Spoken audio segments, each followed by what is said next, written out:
מתצפתים על מסלולים, יודעים מראש את כל הנחיתות וההמראות, וברגע המתאים, אז הם שולפים את המצלמה ומצלמים. קהילת הפליין ספוטרים בישראל, יש כאלה שהתחביב שלהם זה פשוט לרדוף אחרי מטוסים. זה נשמע כמו בדיחה פולנית. בוקר טוב למיכה סנדר ולרועי שר, חובבי תעופה וצלמי מטוסים.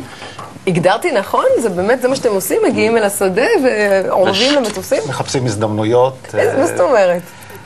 אנחנו צריכים לשער לכאן המטוס מגיע, מאיפה הוא מגיע, איזה מטוס זה יהיה. לפעמים יש מקומות שאנחנו יודעים מראש את המטוסים שמגיעים, ומצלמים מטוסים שהם שגרתיים מן הסתם, אבל לפעמים אנחנו מצפים למטוסים שמגיעים פעם לטיסות מיוחדות, או לעבודות בתעשייה. מאיפה התחיל הפטיש הזה? זה בתור ילד קטן שראית מטוס גדול?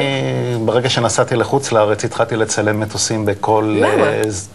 מה יש שם שמדהים אותך? לא יודע, תחבורה תמיד משכה אותי, זה היה גם כן ברכבות דרך אגב, שזה נשאר עד היום, ואז כל טיול שלי צילמתי בשדות תעופה שנתקלתי. עכשיו, זה כמו בקלפים אצל ילדים? יש דברים נדירים ויש דברים... יש דברים נדירים של מטוסים שלא קיימים יותר. יש את התמונה כאן למעלה, היא נראית מעט סוטה, אני חייב לומר.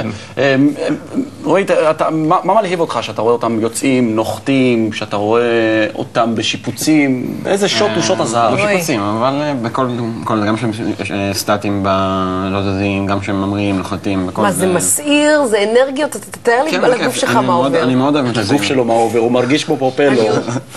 כן. על הגוף שלי לא עובר הרבה, אבל אני מאוד מאוד אוהב מטוסים מגיל צעיר מאוד. אבא שלי הכניס אותי לזה, ויש לי רישיון טייס פרטי, לא יודע, אני אוהב מאוד מטוסים, וזה נראה. מהי התמונה הנדירה ביותר שצילמת? המטוס שאתה לא מאמין אבל הוא נמצא לך בבוק המטוסים שהכנת. של רומן אברמוביץ', ב-767. יש לך את המטוס שלו? אהלן, לא רע, יש לך אחד כזה? לא, יש מטוס של חיל האוויר היפני, כאשר ראש ממשלה הקודם, לא שכחתי את השם שלו כרגע, נחת פה לביקור בארץ. כמו יפנים, הוא הגיע בדיוק בזמן, הם הגיעו עם שני מטוסי ג'מבו 747. ואני יודעת שהתחביב הזה הוא כה רציני עבורך, שאתה ממש נוסע לחול, טס לחול, כדי למצוא את המטוס החדש והמסעיר. אז הייתי כמה פעמים בחול רק למטרה כזאת. פעם אחת היינו, חבר ואני, בסלון אוויר בלבורג'ה, ומשם נסענו עוד לסבב של שדות תעופה בעולם, כמו שרל דה גול, פרנקפורט. אחר כך נסענו לשדה התעופה באמסטרדם, שהוא המקה של צילום מטוסים. אבל כשאתם מצלמים בשדה תעופה זר או בשדה תעופה ישראלי, זה, אתה יודע, יכולים לבוא כל מיני גורמים ביטחוניים. קרה לכם פעם שתפרו, שאלו מה אתם מצלמים פה, למי אתם מצלמים, הלו, חובי המצלמה. אז אמרת לו, לא, אני אוהב, אני חובב מטוסים, ומיד נעצרת ל-24 שעות. על מה?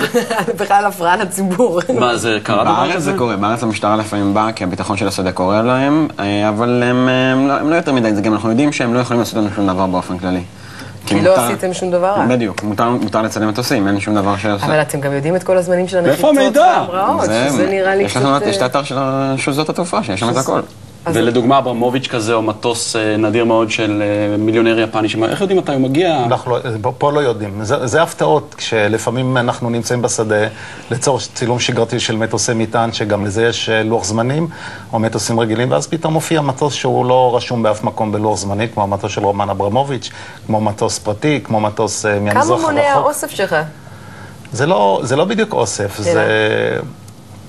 כי למעשה זה תמונות יפות, ויכול להיות מטוס מסוים שהוא יכלל אצלי בצילומים בכמה זוויות שונות, כן?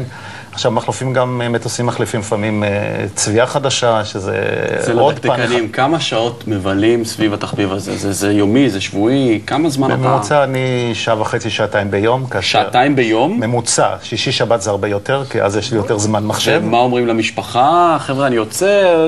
כן, אשתי יחד איתי, אשתי מצטרפת. איך היא מסבירה לחברים את התופעה? אשתי מצטרפת אליי לפעמים. אשתך מצטרפת, אתם עושים בילוי רומנטי. כן.